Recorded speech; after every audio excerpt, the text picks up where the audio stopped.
Hello guys, இன்றைக்கி என்ன பண்ணோம் அப்படின்னு பார்த்தீங்கன்னா, சாயந்தரம் அது வந்தோடனே சரி ஓகே என்ன வாங்கலாம் அப்படின்னு சொல்லிட்டு போயிட்டு 1 கிலோ வெங்காயம், நெக்ஸ்ட் வந்து வாழைத்தண்டுலாம் பார்த்தோம். ரொம்ப நாள் ஆச்சு வாழைத்தண்டு சமைச்சு, பயிரெலாம் வலிக்குது அடிக்கடிக்கு அப்படின்னு சொல்லிட்டு ஓகே வாழைத்தண்டு வாங்கலாம் அப்படின்னு சொல்லிட்டு ஒரு வாழைத்தண்டு 10 ரூபா அப்படின்னு சொல்லிட்டு 2 வாங்கினோம். அதே மாதிரி காலிஃப்ளவர் அப்படின்னா எனக்கு ரொம்ப பிடிக்கும், அவருக்குமே ரொம்ப ஃபேவரட். அதனால சரி ஓகே நம்ம ட்ரை பண்ணலாம் அப்படின்னு சொல்லிட்டு இதையும் வாங்கியாச்சு. வாங்கிட்டு ஓகே கட் பண்ணலாம் அப்படின்னு சொல்லிட்டு உட்காந்து கட் பண்ணுறேன். எனக்கு வந்து இதில் நார் எடுக்கிறது ரொம்ப பிடிக்கும், ஆனால் ஒவ்வொன்றையும் கட் பண்ணி நார் எடுக்கிறது ரொம்ப கஷ்டம்.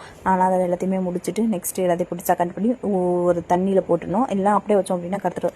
அது உப்பில் போட்டு உப்பு மஞ்சத்தூள் போட்டு நல்லா தண்ணியில் வச்சு இந்த முட்டை கலக்கும்ல அதை நல்லா கலக்கிட்டே இருந்தோம் அப்படின்னா நார் வந்துடும். அதை நான் எடுத்து போட்டு டிவி பார்த்துட்டு எவ்வளோ நேரமாக எடுத்து போட்டுகிட்டே இருந்தேன். இவர் இந்த பக்கம் வந்து காலிஃப்ளவர் ரொம்ப ஹெல்ப் பண்ணிட்டு புதுசாக வந்து ஹெல்ப் பண்ணுறேன் அப்படின்னு சொல்லிட்டு ரொம்ப ஹெல்ப் பண்ணார். அதில் சரி ஓகே ரொம்ப பெருமையாக இருக்குது அப்படின்ற மாதிரி ஆயிடுச்சு எனக்கு. அவருக்குமே ரொம்ப பெருமையாயிடுச்சு அப்படின்னு டக்குன்னு உப்பு போட்டது வந்து ஒரு வாஷ் பண்ணி எடுத்து எல்லாத்தையும் வச்சுட்டு மறுபடியும் தண்ணி பிடிச்சி உப்பு மஞ்சள் தூள் போட்டு ஓவர் நைட் அப்படியே மூடி வச்சுட்டு அப்படியே இதோட ரெசிபி வந்து அடுத்த பிளாக்ல பார்க்கலாம். டாடா பாய்.